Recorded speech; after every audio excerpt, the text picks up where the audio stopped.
Bismillah. Bismillahirrahmanirrahim. Alhamdulillah wassalatu wassalamu ala Rasulillah wa ala alihi wa sahbihi wa mawalah wa ba'd. Jemaah sekalian yang dimuliakan oleh Allah Subhanahu wa taala, kita melanjutkan kembali pembahasan kitab Zadul Ma'ad fi Hadi Khairil Ibad. Kita sampai kepada fasal petunjuk Rasulullah sallallahu alaihi wasallam dalam duduk dan bersandar. Pembahasan tentang duduknya Rasulullah sallallahu alaihi wasallam. Disebutkan oleh Ibnu Qayyim rahimahullah taala beberapa cara duduknya Rasulullah sallallahu alaihi wasallam. Di antaranya bahwa beliau sallallahu alaihi wasallam terkadang duduk di atas tanah, artinya tanpa pakai apa? Alas. Kalau di sana tanah berarti ya di pasir ataukah semacamnya. Nah, terkadang beliau di atas tikar atau hamparan yang disiapkan. Waqala, dan disebutkan oleh Qailah bintu Makhramah, dia mengatakan, saya datang kepada Rasulullah sallallahu alaihi wasallam. Waktu itu Rasulullah duduk kurfusa, duduk dengan pada pantatnya, kemudian kakinya diberdirikan begini, kemudian dipeluk. Apa namanya itu? Kakinya begini, kemudian dipeluk. Nah, ini. Ini duduk kurfusa. Nah, jadi terkadang Rasulullah SAW duduk dengan cara kurfusa. Waktu itu Rasulullah dalam keadaan duduk kurfusa. Kemudian dia berkata, Qailah ini berkata, ketika saya melihat Rasulullah seperti orang yang demikian khusyuk duduknya. Artinya Rasulullah duduk demikian dan Rasulullah terlihat khusyuk. Terlihat khusyuk dalam duduk beliau. Entah sedang turun wahyu ataukah yang semacamnya. Maka saya uraitu minal faraq. Saya kok gemetaran melihat kekhusyuan Rasulullah sallallahu alaihi wasallam. Ketika datang kepada beliau Adi bin Hatim, sahabat Rasulullah sallallahu alaihi wasallam, kemudian dipanggil ke rumah beliau. Maka ada seorang budaknya Rasulullah SAW memberikan beliau itu wisada, yajlisu alaiha, bantal yang digunakan untuk duduk. Ya kalau kita spon lah, ini spon yang dipakai untuk duduk, alas yang empuk untuk duduk beliau sallallahu alaihi wasallam. Kemudian justru tempat duduk itu faja'alaha bainahu wa baina Adi. Rasulullah meletakkan bantal atau alas duduk tadi di antara beliau dengan Adi. Wa jalasa 'alal ardi, dan beliau duduk di atas tanah. Jadi disiapkan tempat duduk oleh budaknya tadi cuma untuk Rasulullah. Adi bin Hatim enggak dikasih. Nah, oleh Rasulullah SAW enggak dipakai. Masya Allah, enggak dipakai. Ditaruh di depan beliau, antara beliau dengan Adi. Masya Allah, beliau tidak ingin beliau duduk di atas alas yang empuk, kemudian Adi di tanah. Tawaduknya Rasulullah SAW. Maka ini yang disebutkan. Justru beliau duduk di atas tanah. Adi kemudian mengatakan kepada Rasulullah, Adi bin Hatim berkata, Adi bin Hatim salah seorang sahabat yang asalnya adalah Yahudi atau Nasrani. Adi bin Hatim radhiyallahu anhu. Jadi Adi bin Hatim salah seorang Bani Israel atau salah yang agamanya Nasrani atau Yahudi. Dan di situ Adi bin Hatim kemudian masuk Islam ketika Rasulullah tidak memakai dan justru meletakkan itu di antara dirinya dengan Rasulullah, maka Adi mengatakan fa'araftu annahu laisa bimalik. Saya menjadi tahu. Dari situ saya mengetahui bahwa beliau itu bukan seorang raja. Beliau bukan seorang apa? Raja. Kalau raja ya tidak bakal duduk di atas apa? Tanah. Ya ini. Ketika disediakan tempat duduk seperti itu, wajar kalau raja kemudian duduk, rakyatnya ataukah yang lainnya di tanah. Dari situ saya mengetahui bahwa beliau bukan seorang raja. Ini karena ketawaduan Rasulullah SAW. Masya Allah.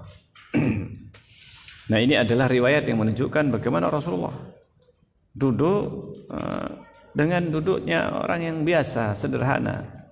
Ini duduk di atas tanah, ini sebagaimana manusia yang lainnya. Kalau seorang bangsawan atau raja, ini tidak bakal apa duduk seperti itu, mau seperti itu. Masya Allah. Terkadang Rasulullah berbaring atau meletakkan satu kakinya di atas yang lain ketika sedang duduk atau ketika berada di suatu tempat, entah di atas tanah langsung ataukah di atas alas. Kadang meletakkan kakinya di atas yang lain. Ketika duduk selonjor begitu ya, satunya kakinya di atas ya Pak, diletakkan di atas yang lainnya. Ini terkadang duduknya Rasulullah demikian. Terkadang Rasulullah SAW beliau duduk di atas bantal atau alas yang empuk tadi disebutkan. Ini diriwayatkan dalam hadis Tirmidzi dan hadisnya hadis yang sahih dari hadis Jabir radhiyallahu anhu. Dia mengatakan, saya melihat Nabi SAW, beliau duduk di atas wisadah. Wisadah. Yang dimaksudkan wisadah, bantal ini, bantal memang untuk duduk. Ini. Kalau kita ya mungkin spon, kemudian diduduki, dijadikan tempat alas duduknya. Nah, ini yang dilihat oleh Jabir bin Abdullah radhiyallahu anhu. Terkadang Rasulullah SAW beliau itu bersandar pada tangan kirinya ketika duduk, kemudian bersandar di tanah pada tangan sebelah kiri. Ini duduk bersandar di sebelah kirinya. Ini terkadang Rasulullah demikian. Masya Allah. Dan ini disebutkan riwayatnya di dalam hadis riwayat Imam Ahmad dan Abu Dawud dan yang lainnya, yang juga dari hadis Jabir radhiyallahu anhu dan sanadnya hasan. Terkadang di tangan kanan, kadang bersandar tangan kiri, kadang bersandar di apa? Pada tangan kanan. Nah, ini kadang demikian, kadang demikian. Terkadang Rasulullah SAW kana idza ihtaja fi khurujihi tawakka ala ba'di ashabihi min ad-dha'fi. Terkadang Rasulullah SAW bersandar kepada sebagian sahabat beliau sallallahu alaihi wasallam. Kalau membutuhkan karena lemas atau karena lemah, Rasulullah terkadang menyandarkan dirinya kepada sebagian sahabat. Dan itu menunjukkan kedekatan Rasulullah kepada sahabat Rasul, sahabat-sahabat beliau.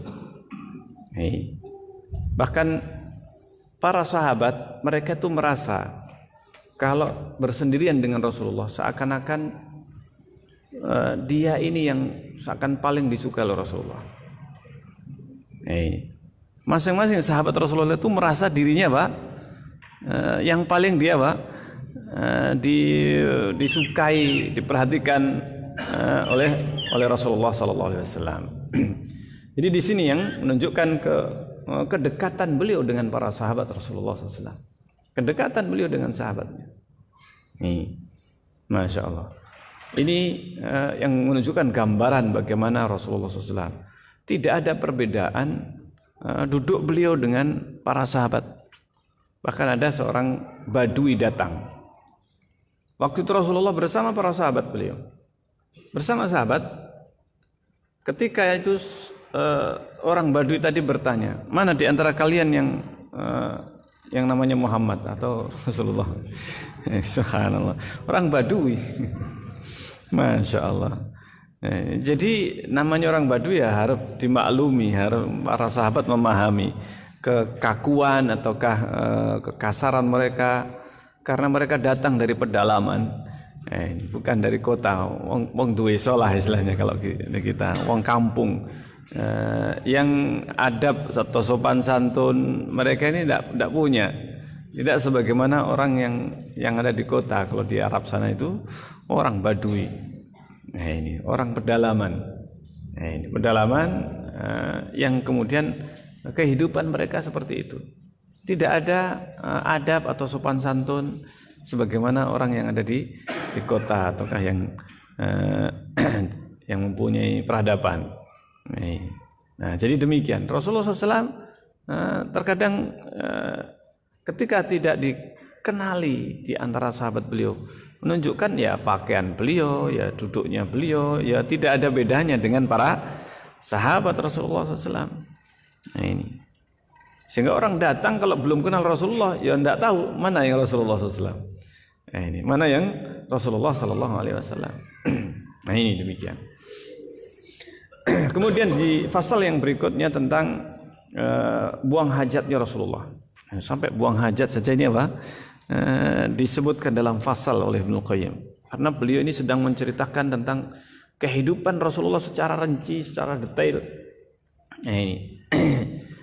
Dan itu disebutkan oleh Ibnu Qayyim dalam perjalanan safar beliau.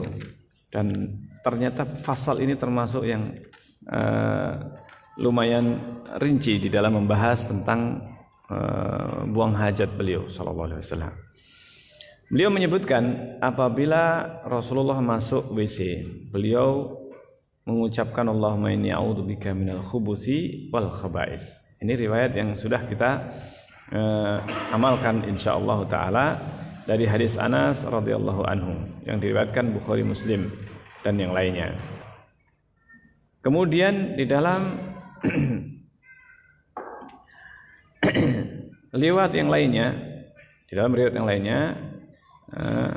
ada lafaz ar-rijsun najisi syaitonir rajim. Tetapi ini adalah hadis yang tidak sahih, bahkan dihukumi sebagai ulama dengan hadis maudhu. Yang paling sahih tentang doa ketika masuk WC adalah apa? Allahumma inni a'udzubika minal khubuthi wal khaba'is. Cukup ini insyaallah yang bisa kita amalkan, tidak perlu yang lainnya. Nah, ini. Yang lainnya riwayatnya kebanyakan lemah. Nah, ini. Kemudian apabila keluar maka beliau mengucapkan ghufranaka. Sebagian ulama melemahkan hadis ini, akan tetapi ada beberapa jalan yang menguatkan hadis ini. Di antaranya hadis ini diriwayatkan oleh Aisyah radhiyallahu anha. Nah, ini. Dan sanadnya disebutkan hadis yang sahih sanadnya, bahkan sesuai dengan syarat Imam Bukhari dan Muslim. Kemudian yang lainnya juga riwayat yang berikutnya tentang cara ceboknya Rasulullah SAW. Ini baru keluar masuknya Rasulullah yang pertama, yaitu ketika masuk mengucapkan Allahumma inni a'udzubika minal khubuthi wal khaba'is. Apabila keluar maka ucapannya adalah apa? Ghufranaka. Ini riwayat yang paling sahih, meskipun juga terdapat kritikan terhadap hadis ini. Syekh Albani mensahihkan hadisnya. Kemudian ceboknya Rasulullah terkadang, dan ini yang paling banyak adalah dengan air. Dengan air. Sejak peristiwa atau sejak turun ayat yang menyebutkan pujian kepada ahli Quba, yang mereka itu suka untuk menggunakan air. Nah, ini sehingga sejak itu Rasulullah SAW mewajibkan air untuk cebok. Apabila tidak ada penghalang menggunakan air, maka wajib menggunakan air. Nah, ini cebok wajib menggunakan air. Meskipun ada perselisihan di antara para ulama tentang wajibnya, apakah wajib ataukah tidak. Tapi pendapat yang insyaallah paling kuat dalam bab ini bahwa cebok itu asalnya menggunakan air dan hukumnya wajib apabila mampu menggunakan air, maka ta'ayyan, artinya itulah yang harus dilakukan. Cebok menggunakan air dan tidak menggunakan yang lain apabila ada air dan mampu menggunakan air. Berbeda kalau seandainya enggak ada air atau tidak mampu menggunakan apa? Air. Tidak mampu menggunakan air, maka baru dibolehkan yang lainnya, seperti menggunakan batu atau yang semacamnya yang dibolehkan. Nah, terkadang Rasulullah SAW ini menggunakan batu, dan sebagian ulama mengatakan boleh memilih di antara keduanya, pakai air atau pakai batu. Ini pendapat sebagian ulama, meskipun ada air, orang suka pakai batu. Nah, tetapi sebagaimana tadi saya sebutkan, insyaallah pendapat yang paling kuat atau yang rajih, insyaallah apabila ada air, maka air itulah yang menjadi yang menjadi wajib digunakan. Ini wajib digunakan. Nah, karena ada sebagian negara madhabnya itu madhab yang mewajibkan atau membolehkan, bahkan mewajibkan untuk menggabungkan antara batu dengan air. Ada sebagian ulama madhab yang madhabnya ini harus digabung. Pertama itu harus pakai batu, Yang kedua baru pakai apa? Air. Sampai saya dikabari ada salah seorang yang mengabarkan kepada saya, di sebagian toilet bandara di satu negeri yang madhabnya madhab harus menggabungkan batu dengan apa? Dengan air. Di bandara penuh dengan batu.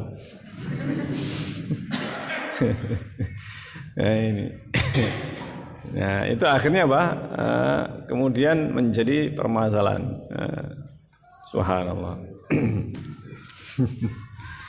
Nah, tapi pendapat yang rajih bahwa cukup pakai air saja, tidak harus digabungkan. Demikian juga tidak kemudian dibolehkan untuk memilih. Tetapi tetap harus menggunakan air apabila ada air. Apabila memungkinkan pakai air. Nah, kalau tidak ada maka baru dengan batu atau yang menggantikannya. Adapun sekarang maka cukup dengan menggunakan apa? Tisu kalau seandainya di bandara ataukah di toilet-toilet yang umum. Nah, ini yang bisa digunakan. Jadi seperti itu. Nah, terkadang Rasulullah demikian. Adapun riwayat yang menggabungkan antara batu dengan cebok dengan air, maka riwayat ini meskipun disebutkan oleh sebagian ulama beberapa cara Rasulullah, Ibnu Qayyim menyebutkan 3 cara. Ibnu Qayyim menyebutkan 3 cara Rasulullah SAW cebok, yaitu yang pertama dengan air, kedua dengan batu, dan yang ketiga menggabungkan batu dengan air. Ini yang dijadikan dasar sebagian mazhab untuk berpendapat demikian. Tetapi karena hadisnya ini ada kelemahan, sehingga tidak bisa dijadikan hujjah. Tidak bisa dijadikan dalil keharusan menggabungkan antara batu dengan air. Jadi cukup dengan air saja. Kalau nggak ada baru pakai batu atau yang semacamnya. Nah, ini kayu, kain, tisu kalau sekarang. Nah, ini maka itu yang bisa digunakan. Nah, terkadang Rasulullah apabila dalam safar beliau butuh buang hajat, beliau itu pergi sampai tertutup. Nah, ini tidak kelihatan. Jadi kalau Rasulullah mau buang hajat di suatu perjalanan safar, kalau di Madinah, rumah beliau itu ada ada WC-nya. Nah, ini padahal waktu itu tidak biasa atau bukan sesuatu yang familiar atau yang memang ada sebagian orang itu mempunyai WC tapi tidak biasa. Tapi sejak Rasulullah SAW di Madinah, maka WC adalah sesuatu yang sudah tersebar. Karena apa? Rasulullah SAW membuat WC di rumah beliau. WC-nya ada di rumah, maksudnya di belakang rumah. Seperti yang disebutkan oleh Ibnu Abbas radhiyallahu anhuma, beliau menyebutkan bahwa ketika naik di atapnya rumah Rasulullah SAW, ini karena bibinya Maimunah, istrinya Rasulullah SAW, maka Ibnu Abbas melihat WC Rasulullah SAW itu terlihat membelakangi kiblat. Membelakangi kiblat. Ini yang menjadikan sebagian ulama berpendapat gak apa-apa kalau tertutup. Kalau di dalam bangunan maka menghadap kiblat gak apa-apa. Tetapi sebagian ulama mengatakan tidak boleh karena Rasulullah melarang.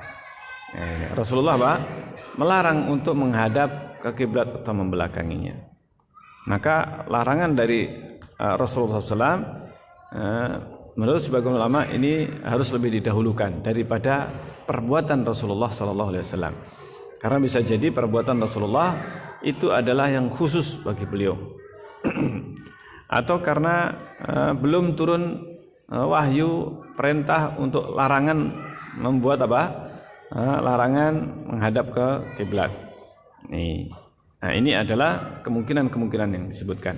Sehingga kita menghindari adanya larangan seperti ini yang kemungkinan itu adalah larangan mutlak, tidak boleh meskipun di dalam bangunan atau di luar bangunan. Maka yang lebih baik adalah menghindari. Kalau bikin WC, pertama kali bikin WC, ini bukan beli rumah yang sudah menghadap kiblat misalkan ya WC-nya. Misalkan bukan orang muslim pemiliknya sebelumnya. Maka kalau pemiliknya bukan muslim, maka mereka WC-nya menghadap ke mana saja terserah ya kan. Tapi kalau orang muslim maka sejak awal ketika membangun merancang rumah menghadapkan WC itu ke arah yang bukan ke arah kiblat. Ini kenapa demikian? Sahabat mereka ketika datang ke negeri Syam, mereka mendapati WC mereka itu menghadap ke kiblat atau membelakangi kiblat. Maka mereka menggunakan WC itu tidak sebagaimana posisinya, miring. Para sahabat itu mereka miring dan beristighfar. Kami itu menghadap ke arah lain dan kami beristighfar. Kami beristighfar. Itu ketika menaklukkan negeri Syam di zaman kekuasaan Umar bin Khattab radhiyallahu anhu.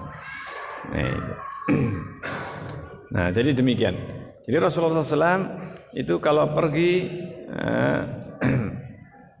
itu sangat jauh. Bahkan sampai disebutkan Rasulullah itu sampai pergi 2 mil. 2 mil ya 3 kilometer. Artinya demikian jauh pada waktu itu. Untuk menjauhi. Meskipun riwayat ini yang masih perlu dipertanyakan tentang jauhnya 2 mil ini. Tetapi intinya riwayat yang sahih tidak menyebutkan 2 milnya ini. Tetapi yang disebutkan adalah menjauh sampai enggak terlihat. Intinya enggak sampai terlihat orang. Ini saking jauhnya sampai tidak terlihat. Ini. Kemudian beliau terkadang menutupi tempat buang hajat beliau dengan sesuatu halangan. Bisa jadi penghalangnya adalah sebagian sahabat juga yang diajak oleh Rasulullah untuk apa? Untuk membantu beliau membawakan air atau yang semacamnya untuk dibuat cebok. Kemudian sahabat ini yang menghadap ke arah lain, Rasulullah buang hajat di situ sehingga tertutup dari pandangan orang. Menutupi pandangan orang. Nah, ini para sahabat juga terkadang sebagian di antara mereka menemani Rasulullah dan menjadi penutup atau penghalang kalau Rasulullah buang air kecil atau buang air besar. Nah, terkadang Rasulullah SAW juga menutupi, kata Ibnu Qayyim, dengan kurma atau belaraknya apa itu, pohon daunnya kurma ini. Nah, itu terkadang ditutupi dengan pelepah kurma atau dengan pohon yang ada di lembah tersebut. Lembah tersebut, pohon yang dijadikan sebagai penghalang antara diri beliau, sehingga beliau menutupi atau buang hajat di balik pohon tersebut, di balik pepohonan. Yang penting pokoknya tidak sampai terlihat oleh orang lain. Nah, kemudian apabila idza arada an yabul, beliau apabila ingin hendak buang air kecil di tempat di tanah yang padas, tanah padas atau tanah yang berbatu, bukan tanah yang biasa, tanah padang pasir atau semacamnya. Karena beliau biasanya kalau memilih tanah yang digunakan untuk buang air kecil atau buang air besar itu pasir, tanah yang lembek, yang bisa menyerap air kencing tersebut sehingga tidak nyiprat. Tapi kalau Rasulullah itu di tempat yang mungkin dikhawatirkan nyiprat ini tadi, maka akhada'u dan minal ardi fanakata bihi hatta yusarri thumma yabul. Jadi Rasulullah kalau tanahnya itu agak keras, Rasulullah itu mencari kayu atau semacamnya, kemudian dia tanahnya ini dia dilunakkan, digemburkan, baru dipakai untuk buang air kecil. Masya Allah, supaya bisa lebih menyerap dan kemudian seandainya disiram ataukah kencingnya itu mengenai tanah tersebut tidak sampai terpercik. Jadi Rasulullah sangat menjaga hal tersebut. Kemudian yang berikutnya disebutkan, beliau itu memilih tanah itu, tempat itu yang lunak, tanah yang lunak dan tidak keras, supaya kalau terkena tanah itu tidak terpercik. Ini yang dilakukan oleh Rasulullah SAW. Dan kebanyakan Rasulullah itu kalau buang air kecil, beliau itu dalam keadaan jongkok atau duduk. Maksudnya duduk itu adalah jongkok ini tadi, tidak dalam keadaan berdiri. Bahkan Aisyah mengatakan, dalam hadis Aisyah mengatakan, man haddatsakum annahu kana yabulu qa'iman, barang siapa yang mengatakan bahwa beliau itu berdiri ketika buang air kecil, jangan percaya. Jangan percaya. Fala tusaddiqu. Jangan percaya. Tidak pernah Rasulullah itu kencing kecuali dalam keadaan duduk atau jongkok. Ini Aisyah mengisahkan atau menyebutkan Rasulullah tidak pernah namanya buang air kecil dalam keadaan berdiri. Nah, tetapi riwayat Aisyah ini adalah pengalaman Aisyah pribadinya. Sementara sahabat yang lain pernah menukil dan menyebutkan bahwa Rasulullah SAW itu terkadang juga buang air kecil itu dalam keadaan berdiri, seperti Hudzaifah radhiyallahu anhu menyebutkan dalam riwayat Muslim bahwa Rasulullah SAW itu buang air kecil dalam keadaan berdiri. Nah, dalam keadaan berdiri dalam hadis Hudzaifah. Akan tetapi sebagian ulama menyebutkan bahwa berdirinya Rasulullah ketika buang air kecil itu bukanlah senantiasa atau sering. Artinya ada sebab kenapa Rasulullah berdiri. Terkadang berdiri ini ada sebabnya. Buang air kecil ketika berdiri. Yaitu yang pertama disebutkan bahwa Rasulullah berdiri buang air kecil menunjukkan kebolehan. Menunjukkan apa? Kebolehan. Boleh berdiri. Buang air kecil berdiri boleh. Tetapi yang harus dijaga adalah jangan sampai apa? Terpercik. Ini yang dijaga. Jangan sampai terpercik. Nah, disebutkan bahwa kenapa Rasulullah melakukan itu? Disebutkan bahwa beliau itu melakukan itu karena sakit. Rasulullah berdiri buang air kecil karena apa? Sakit yang ada pada ma'bidah, namanya ma'bidaihi. Kedua kakinya di belakang lutut itu apa namanya? Lutut dan belakangnya. Itu Rasulullah sakit. Sehingga bisa jadi nggak bisa ditekuk. Kalau jongkok kan harus apa? Ditekuk. Nah, di situ Rasulullah SAW karena sakit, maka Rasulullah berdiri. Ini adalah yang pertama disebutkan. Tafsir sebagian di antara ulama yang menyebutkan tentang berdirinya Rasulullah ketika buang air kecil. Jadi pada asalnya buang air kecil Rasulullah itu jongkok, tidak pernah berdiri kecuali karena ada sebab ini tadi. Yang kedua, ada yang mengatakan bahwa ini adalah dilakukan Rasulullah karena mengkhawatirkan percikan ketika alas atau tanahnya itu adalah keras, dan kalau kencing jongkok itu bisa jadi apa? Terpercik. Ini terpercik kepada tubuh beliau. Imam Syafi'i mengatakan,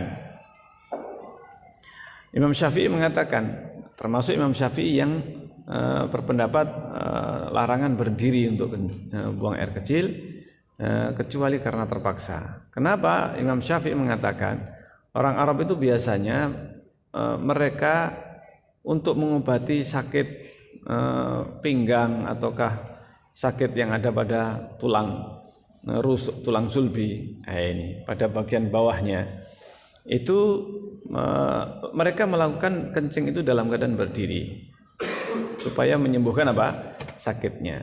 Nah, ini adalah salah satu pengobatan yang dilakukan. Nah, yang dirajihkan oleh Ibnu Qayyim bahwa Rasulullah melakukan itu karena beliau itu mengkhawatirkan kalau dalam keadaan jongkok itu akan terpercik, tidak menjadi apa? Aman dari percikan. Makanya berdiri Rasulullah SAW supaya tidak terkena kencingnya. Dan itu dilakukan dalam hadis itu cuma dalam satu riwayat ketika Rasulullah sampai di tempat sampahnya suatu kaum, tempat sampah. Jadi itu barang-barang sampah-sampah mereka itu apa? Ditaruh di situ. Nah, Rasulullah SAW pada saat itulah kencingnya berdiri. Ini buang air kecil beliau itu adalah apa? Dalam keadaan berdiri karena di tempat sampah waktu itu. Nah, tempat sampah yang dikhawatirkan terpercik. Sehingga Rasulullah melakukan itu dalam rangka untuk menghindari percikan air kencing. Nah, ini. Nah, ini. Jadi apa? Itu alasannya Rasulullah SAW. Nah, ini yang menunjukkan Rasulullah SAW kebanyakan beliau itu buang air kecilnya itu dalam keadaan jongkok atau duduk. Nah, ini jongkok ataukah duduk. Nah, dan itu lebih menutupi diri seseorang. Dalam keadaan jongkok ini lebih apa? Lebih menutupinya. Ini meskipun diperbolehkan oleh sebagian ulama, diperbolehkan duduk atau kencing berdiri itu boleh saja. Ini boleh saja. Karena ada riwayat yang menyebutkan Rasulullah kencing juga berdiri tadi. Tapi yang lebih afdal adalah dalam keadaan apa? Jongkok. Nah, kalau kita sekarang sudah ada kloset dan sebagainya, maka itu lebih apa? Lebih menjaga dari percikan, lebih terjaga dari apa? Dari percikan, dengan seseorang mengarahkan ke klosetnya sehingga tidak sampai terjadi percikan. Dibandingkan dengan kalau seandainya seseorang itu berdiri ataukah jongkok dalam keadaan di lantainya yang bisa terpercik. Kemudian disebutkan oleh Imam Tirmidzi dari Umar bin Khattab. Umar bin Khattab mengatakan, saya dilihat oleh Nabi ketika itu saya berdiri, ketika kencing berdiri. Kemudian Rasulullah mengatakan, wahai Umar, ya Umar, la tabul qa'iman. Jangan kau berdiri, jangan kau kencing sambil apa? Berdiri. Nah ini, setelah itu saya tidak pernah kecuali dalam keadaan jongkok. Imam Tirmidzi menyebutkan bahwa hadis ini adalah hadis yang dhaif. Ada kelemahan pada salah seorang perawinya. Ada salah satu perawi yang yang lemah. Yang lemah. Demikian juga riwayat yang lainnya. Demikian juga riwayat yang lain yang menyebutkan bahwa Rasulullah bersabda, ada 3 perkara yang termasuk jafa, yang tidak baik, yang kaku atau kasar, yaitu kencing berdiri. Kencing berdiri. Ini salah satunya kencing berdiri. Kemudian mengusap dahi ketika selesai sholat, atau meniup tempat sujudnya ketika mau sujud. Hanya saja hadis ini hadis yang tidak mahfud, artinya ada kelemahan, sehingga celaan terhadap kencing berdiri riwayatnya semuanya adalah riwayat yang yang lemah. Riwayat yang lemah.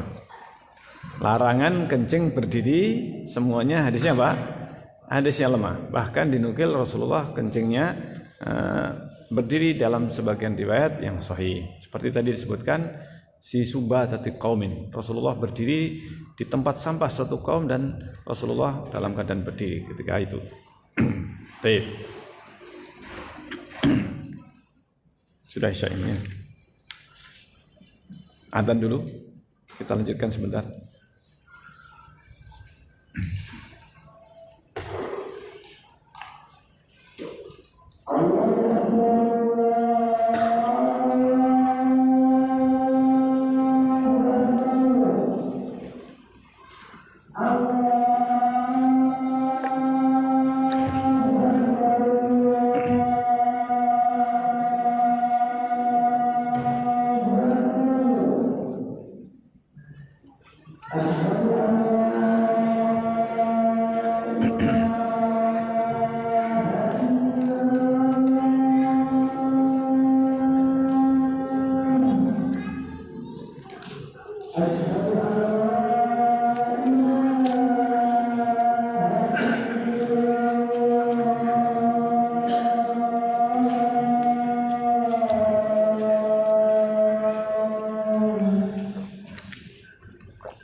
Bismillahirrahmanirrahim. Kita lanjutkan.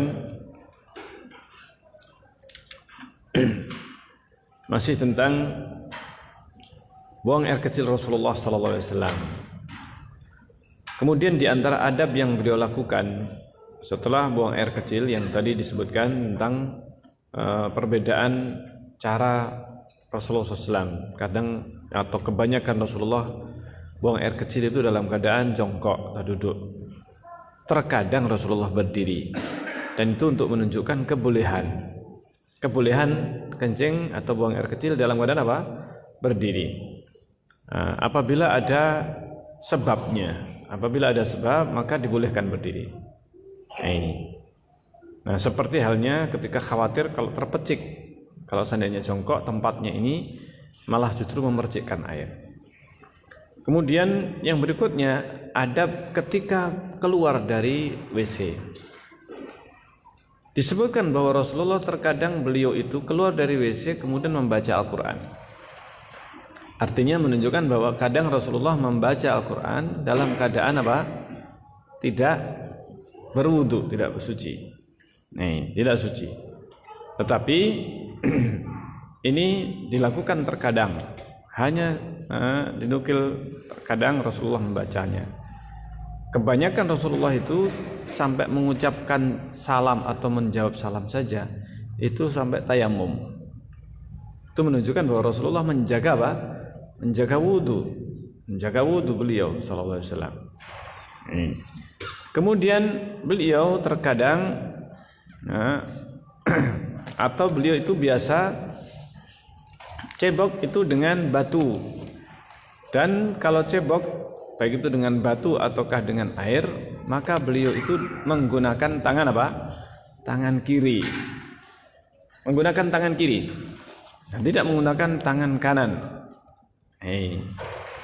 Kemudian adapun yang sering dilakukan atau yang banyak kemudian dinukil dari Rasulullah SAW tentang beberapa perbuatan setelah buang air kecil. Seperti ada yang menyebutkan bahwa Rasulullah itu kalau buang air kecil caranya jongkoknya digeser kanan kemudian ke kiri ya. Yang katanya ada dokter yang mencontohkan ini sunnahnya Rasulullah ya. Ya, riwayat ini tidak ada yang sahih sama sekali. Riwayat kencing yang menyebutkan memperinci kemudian diurut 3 kali ya, atau diketekkan gitu.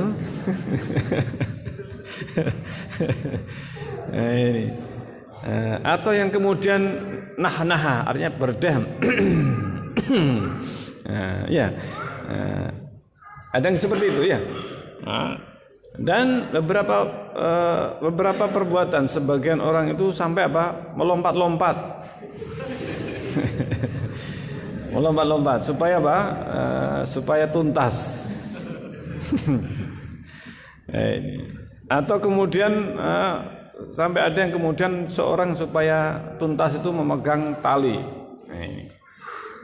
Kemudian naik tangga. Setelah buang air kecil apa? Naik tangga. Meskipun nggak ada sebabnya, pokoknya naik tangga supaya apa? Supaya tuntas. Subhanallah. Atau kemudian di bagian saluran kencing itu ditaruh apa? Ditaruh kapas, disumpel supaya apa? Supaya lebih tuntas. Atau yang menghalangi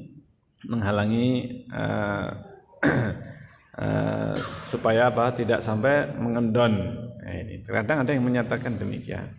Kemudian disiram air, diperciki air di kemaluannya. Kemudian meneliti setiap saat itu harus diperiksa apakah itu ada apa? Basahnya celananya ini basah atau enggak. Jadi ada yang seperti itu. Dan itu disebutkan di dalam beberapa kitab adab, buang air kecil dan sebagainya. Ada dalam kitab Fadhailul A'mal. Ini dan yang semacamnya. Bahkan juga termasuk di dalam saya ingat saya itu di dalam kitab Ihya Ulumuddin. Kitab Ihya Ulumuddin itu disebutkan tata cara supaya apa? Kencing itu betul-betul apa? Tuntas. Karena diadab kalau orang itu bahwa tidak tuntas buang air kecilnya. Nah, akhirnya menyebabkan orang itu timbul was-was. Ini semuanya penyakit was-was.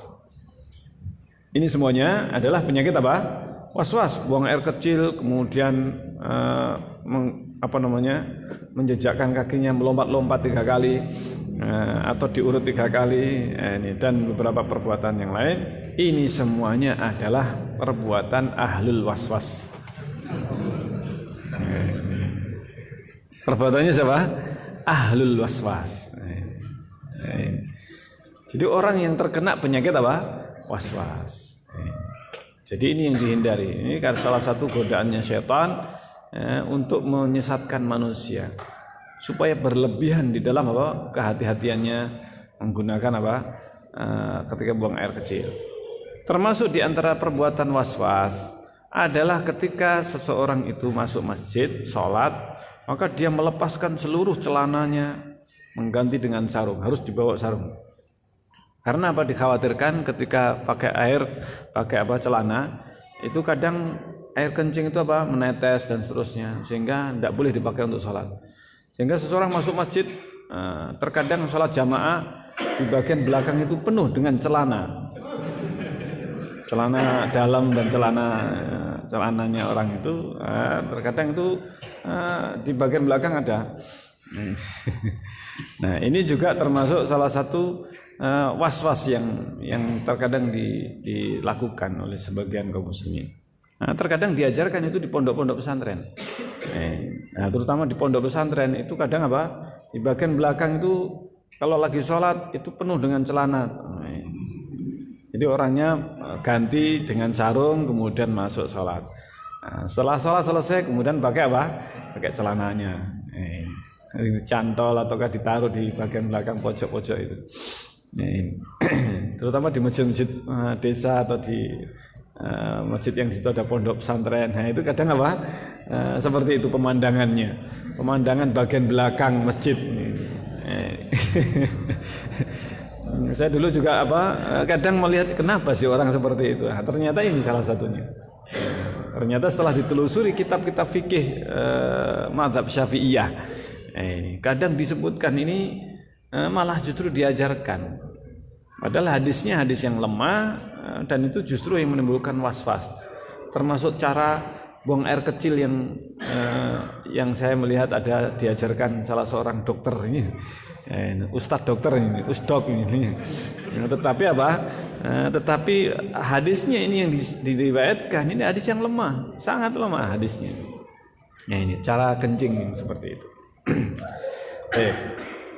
Nah, ini yang berkaitan dengan masalah buang air kecil. Nah, terkadang Rasulullah SAW kalau disalami ketika beliau sedang buang air kecil, beliau tidak menjawab salam. Nah, ini. Jadi Rasulullah kadang buang air kecil, kemudian ada sebagian sahabat mengetahui Rasulullah buang air kecil di tempat tersebut. Nah, Rasulullah tidak menjawab salamnya. Adapun riwayat Baihaqi, ada di dalam riwayat Baihaqi, pernah Rasulullah buang air kecil kemudian menjawab salam. Waalaikumsalam. Kemudian Rasulullah setelah itu mengatakan, innama raddatu alaika khasyata an taqul salamtu alaihi wa lam ujib. Wa lam yarud alaihi salam. Saya menjawab salam karena saya khawatir nanti kalau kamu mengatakan saya sudah mengucapkan salam tapi beliau enggak menjawab salamnya. Kalau engkau melihat saya demikian, maka jangan mengucapkan salam karena saya tidak akan menjawab salam. Hadis ini lemah. Hadis ini adalah hadis yang lemah. Yang sahih dalam riwayat Muslim, Rasulullah tidak menjawab salam. Tidak menjawab salam. Bahkan disebutkan dalam satu riwayat, Rasulullah baru menjawab salam, orangnya sudah pergi. Setelah Rasulullah keluar dari dari WC ataukah buang air kecil. Baru di luar WC baru menjawab menjawab salam. Nah ini. Sehingga riwayat yang paling sahih, jadi seseorang kalau disalami, misalkan seseorang berada di dalam rumahnya sedang buang hajat, buang air kecil, ada orang di luar rumah mengucapkan assalamualaikum, tidak perlu dijawab waalaikumsalam warahmatullah di dalam WC. Tidak usah dijawab. Tidak perlu dijawab. Baru kalau keluar dijawab. Baik, sampai di sini insyaallah kita akan lanjutkan dalam kesempatan yang lain. Subhanakallahumma rabbana bihamdik. Ini ada pertanyaan. Apa Rasulullah saat kecil diasuh di daerah pedesaan oleh Halimatus Sa'diyah? Apa termasuk daerah Baduy yang tutur katanya kasar? Tutur kata kasar yang dimaksudkan, jika yang dimaksudkan adalah tingkah laku atau perbuatan adabnya, adab kepada orang terhadap Rasulullah Muhammad dan sebagainya. Ini bukanlah yang dimaksudkan seperti halnya ketika Rasulullah di pedalaman Halimatus Sa'diyah. Justru di sebagian pedalaman, kenapa Rasulullah ketika itu diserahkan, dan ini kebiasaan orang Arab zaman dahulu, mereka ingin anaknya itu bahasanya bahasa yang bagus. Di pedalaman itu ada sebagian bahasa pedalaman itu bahasa Arabnya bagus, fasih. Bahasa Arabnya bahasa yang apa? Yang fasih. Ini sangat bagus. Karena kabilah Arab itu juga mereka bermacam-macam. Tapi ada bahasa mereka yang bagus bahasanya. Itu kebiasaan orang Arab. Mereka menyusukan anaknya ke pedalaman sekaligus melatih bahasa sejak kecil. Dan Rasulullah SAW beliau diasuh oleh Halimah Sa'diyah ini, ibunya Rasulullah SAW, ibu susuannya Rasulullah. Ini juga adalah dalam rangka untuk sebagaimana bangsa Arab zaman dahulu, kebiasaan mereka. Jadi melatih bahasa yang bagus di pedalaman. Ini bukan masalah kasar. Kalau masalah kasar, orang Baduy sebenarnya mereka itu bahasa Arabnya fasih. Masalah kasar itu perilakunya, bukan apa? Bukan bahasanya. Kalau bahasanya bahasa fasih, bahasa fasih. Jadi terkadang mereka bahasa Arab itu juga ada bahasa-bahasa yang berbeda dengan tempat lain. Ada bahasanya suku tertentu. Nah, bahasa sebenarnya yang paling bagus ya bahasanya Quraisy sebenarnya, bahasa kaum Quraisy. Dan kaum Quraisy itu biasanya mereka menaruh anak-anak mereka itu di pedalaman ini untuk menjaga kebagusan bahasa mereka. Ini, masya Allah. Jadi kalau seandainya dikumpulkan seluruh bahasa Arab, maka bahasa terbaik, bahasa Arab yang paling bagus itu bahasa Arabnya kaum apa? Kaum Quraisy. Baik, insyaallah sampai di sini kita akhiri. Subhanakallahumma rabbana bihamdika asyhadu an la ilaha illa anta astaghfiruka wa atubu ilaik. Assalamualaikum warahmatullahi wabarakatuh.